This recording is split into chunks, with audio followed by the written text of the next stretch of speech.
as you all know, we were very confused about multiple details that we don't know about the IIM Bangalore UG entrance exam and the IIM Bangalore UG program, that is the BSc for Data Science and BSc for Economics program. And उसके बाद क्या होता है, yesterday IIM Bangalore does a webinar and उस webinar में वो बहुत सारी बातें क्लियर करते हैं एंड उसके बेसिस पे जो हमको मालूम था एंड अब जो ट्रूथ स्टैंड करता है, उन दोनों में थोड़े से डिफरेंसेस हैं एंड वो सारे डिफरेंसेस मैं बहुत क्लियरली आज आपको इस वीडियो में बताने वाली हूँ. Hey guys, I am Chia, your mentor, and today I am going to just tell you all the differences that you must know अगर आप IIM बैंगलोर एग्जाम में अपीयर करना चाहते हैं. The first thing here is eligibility को थोड़ा सा shakeup किया गया है. I think you already know कि आपके लिए मैथ आपके सब्जेक्ट में होना in 11th 12th is mandatory. From a very long time we know that. लेकिन आपको मैथ में 60% रिक्वायर्ड है, लेकिन not in class 12th but in class 10th. अगर आपका पूरा का पूरा जो स्कोर है वो अगर 60%, 70%, 90% कुछ भी हो, लेकिन मैथ्स में आपको 10th क्लास में 60% अचीव करना ही पड़ेगा and then only you can appear for this exam. 11th and 12th के लिए थोड़ा सा रिलैक्सेशन है क्योंकि उन्होंने टोटली रिमूव कर दिया है रिक्वायरमेंट कि किसी भी तरीके के परसेंटेज या मेरिट पे आपको एडमिशन मिलेगा, सिर्फ 10th का मेरिट रखा है. The third thing is age criteria. अभी तक हम एज क्राइटेरिया को लेके काफी कंफ्यूज थे, सिर्फ आप ही नहीं, हम भी एंड सब लोग. इसलिए age criteria is very important. अगर एनीवन इज बोर्न ऑन और after August 1st 2006, they and only them can appear for the IIM Bangalore UG entrance exam. Please keep in mind कि ये criteria is very important for you to know. And अगर आपको कोई भी तरीके का question होता है इन तीनों के बेसिस पे तो अभी जल्दी से कमेंट करके पूछ लो. I am going to answer all the comments. The second thing is कि एग्जाम का जो पैटर्न है उसमें थोड़ा सा डिफरेंस आया है. उसमें हमको ये समझ में आया है कि जैसे IP मैट या CLAT एग्जाम या ऐसे जो भी अंडर ग्रेजुएट एग्जाम्स होते हैं, इन सब में 4:1 का क्राइटेरिया होता है ऑफ नेगेटिव मार्किंग. मतलब अगर आपको +4 मार्क्स मिल रहे होते हैं तो 1 मार्क कट रहा होता है. अगर आपको 1 मार्क मिल रहा होता है सही आंसर के लिए तो गलत आंसर के लिए -0.25 होता है. लेकिन यहाँ पे सिनेरियो थोड़ा सा डिफरेंट है जिसकी वजह से एग्जाम और डिफिकल्ट हो गया है. दैट इज, अगर आपको सही आंसर के लिए 3 मार्क्स प्लस मिलेंगे तो आपको गलत आंसर के लिए -1 मार्क मिलेगा. एंड वही अगर आपको सही आंसर के लिए +1 मार्क मिलेगा तो गलत आंसर के लिए -0.33 मार्क होगा. इसीलिए आपको यहाँ पे अटेम्प्ट एंड एक्यूरेसी का रेशियो, जैसा कि मैं पहले ही बहुत समय से बोलती आ रही हूँ, आपको वो एकदम परफेक्टली मेंटेन करना पड़ेगा. The third thing here is sectional elements का कंफर्मेशन मिल गया है. बहुत क्लियरली हमको ये समझ में आ गया है कि sectional time, sectional cut off होगा कि नहीं होगा, and that is sectional timer होगा. एंड जिसमें कि VA मतलब जो आपका RC एंड VA सेक्शन है उसमें आपको 30 मिनट्स मिलेंगे. For QA you are going to get 60 minutes and for LR you are going to get 30 minutes again. The sectional cutoff is also very important. आपको सारे के सारे सेक्शंस में एक इतना एग्रीगेट स्कोर लाना पड़ेगा कि आप उस कट ऑफ को क्लियर कर सके ताकि आपको एडमिशन मिले. The नेक्स्ट थिंग इज कि आपको एक ऑन स्क्रीन कैलकुलेटर मिलेगा एंड आप उस ऑन स्क्रीन कैलकुलेटर को यूज कर पाएंगे ड्यूरिंग योर एग्जाम, जिसकी वजह से थोड़ा सा एक्यूरेसी में आपको रेस्ट मिल रहा है. लेकिन इससे मुझे एक और बात बहुत इंपॉर्टेंट समझ में आ रही है एंड दैट इज कि एग्जाम डिफिकल्ट हो सकता है. डिफिकल्टी लेवल का आप अंदाजा लगा सकते हैं. अगर इतना टाइम आपको दिया जा रहा है, एक एक क्वेश्चन को सॉल्व करने के लिए आपको 2 मिनट दिए जा रहे हैं, which is very huge, plus उसमें एड दिया जा रहा है ऑफ अ कैलकुलेटर, तो मुझे ऐसा लगता है कि आपको बहुत ज्यादा प्रिपेयर होके जाना चाहिए कि this exam is going to roast you.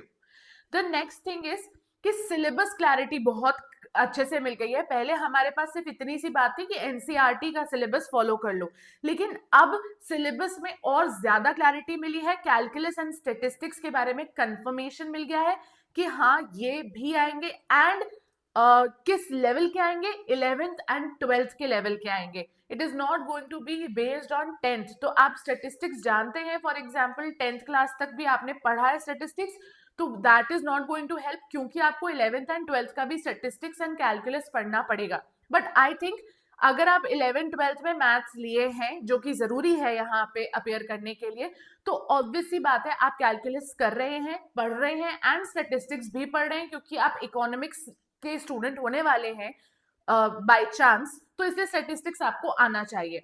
The next thing is कि वर्बल एबिलिटी का भी जो पैटर्न है, जैसा कि मैं आपको पिछले 2 वीडियो से समझा रही हूं कि ये एग्जाम फर्स्ट टाइम हो रहा है। ऑल्दो दे हैव रिटन कि इंग्लिश कॉम्प्रिहेंशन है, लेकिन हमें आंख बंद करके इस चीज पे ट्रस्ट नहीं करना चाहिए। एंड जो मैं कह रही थी वो बात सच हो गई। उन्होंने कहा है कि आईपी मैट इंदौर एंड जिपमैट के एलिमेंट्स को बाइंड करके एक मिक्स्ड अप्रोच चाहते हैं। तो इनको चाहिए है कि आप कॉम्प्रिहेंशन के बेसिस पे ही सॉल्व करें, लेकिन एक पैसेज मतलब एक कॉम्प्रिहेंशन के बेसिस पे आपको वोकैबुलरी एंड ग्रामर दोनों के क्वेश्चंस आ सकते हैं। इसका मैं एक बहुत छोटा सा एग्जांपल आपको बताती हूँ। फॉर एग्जांपल, आपके पैसेज में एक सेंटेंस है जहां पे ग्रामर इनकरेक्ट है, तो आपसे पूछा जा सकता है कि यहाँ पे क्या इनकरेक्ट है, क्या प्रॉब्लम है यहाँ पे, और वो एक ग्रामर का क्वेश्चन हो गया। या आपसे पूछा जा सकता है कि इस पर्टिकुलर वर्ड का सिनोनिम या एंटोनिम बता दो, या हो सकता है कि पैसेज में एक इडियम गिवन हो एंड उसका मीनिंग पूछ लिया जाए। तो इस तरीके से वोकैब एंड ग्रामर के क्वेश्चंस को भी इनहिबिट किया जाएगा, इंक्लूड किया जाएगा। तो इसके लिए भी आप रेडी रहिए, लेकिन इसका मतलब ये नहीं है कि आप लिस्ट ऑफ लॉन्ग वोकैबुलरी याद करने लगे। Instead go and check out this video, क्योंकि आपको इसमें एकदम परफेक्टली समझ में आ जाएगा कि VARC का एकदम परफेक्ट तरीका क्या होता है एंड आप कैसे क्रैक कर सकते हैं। There is one more thing, आपको एक ऑफिशियल मॉक टेस्ट मिलने वाला है on December 3rd, and don't worry, इस मॉक टेस्ट के आते साथ ही हम इसके ऊपर पूरा पूरा एक वीडियो लाने वाले हैं जो इस मॉक टेस्ट के एनालिसिस के ऊपर बेस्ड होगा। ये मॉक टेस्ट कैसा है, क्या डिफिकल्टी लेवल है, एंड उसके बेसिस पे हम क्या अंदाजा लगा सकते हैं, everything will be told on this YouTube channel. So subscribe and don't go anywhere, stay tuned. The next thing is कि प्लेसमेंट सपोर्ट की बात की गई है। देखिए, IIM बैंगलोर का ये कहना है कि वो आपको 100% गारंटी ऑफ प्लेसमेंट नहीं दे रहे हैं, लेकिन वो आपको प्लेसमेंट सपोर्ट दे रहे हैं। आपको यहाँ पे ऐसा लग रहा होगा कि यार मेरे तो सारे सपने टूट गए, ये क्या हो गया, एटसेट्रा एटसेट्रा, लेकिन आप टेंशन मत लीजिए। उसके बाद उन्होंने क्लैरिटी दी है कि IIM बैंगलोर या कोई भी IIM कोई 100% गारंटी नहीं देता है। प्लेसमेंट प्रोवाइड करने की गारंटी कोई भी इंस्टीट्यूशन नहीं देता है, लेकिन इवन दो हमारे पास कोई एलुमनाई बेस नहीं है, फिर भी हम प्लेसमेंट सपोर्ट देने वाले हैं। So you can still bet your chances. Campus infrastructure की टाइमलाइन बताई गई है कि अभी थोड़ा वक्त लगेगा पूरे कैंपस को डेवलप होने में, लेकिन फुली ऑपरेशनल ये कैंपस 2028 से हो जाएगा। एंड इस कैंपस को बनाने में उन्होंने बताया है कि कितना फंड लगा है, etcetera etcetera. Other than that they have told us कि जिगानी में एक यूजी का सेपरेट कैंपस है, जो कि आपको समझ में आ ही गया होगा। I think this was clear from the very start, लेकिन वेबिनार में क्योंकि ये बात की गई थी, इसलिए मैं आपको ये बात क्लियर बता रही हूँ। ये बात क्लियर बताना इसलिए भी जरूरी है क्योंकि आपको ये पता होना चाहिए कि आप IIM बैंगलोर MBA के एलुमनाइज के साथ शेयर नहीं करने वाले हो अपना कैंपस। तो नेटवर्किंग अपॉर्चुनिटीज के लिए अगर आप सोच रहे हैं तो it is not a very good opportunity, क्योंकि आपको IIM बैंगलोर के MBA कोर्स के जो भी एलुमनाई हैं उनसे किसी भी तरीके की नेटवर्किंग करने का मौका बहुत ज्यादा नहीं मिलने वाला है।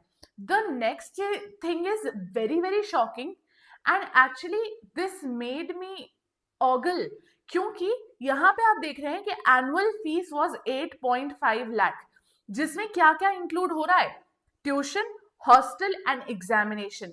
But you know what, they totally separated the mess cost.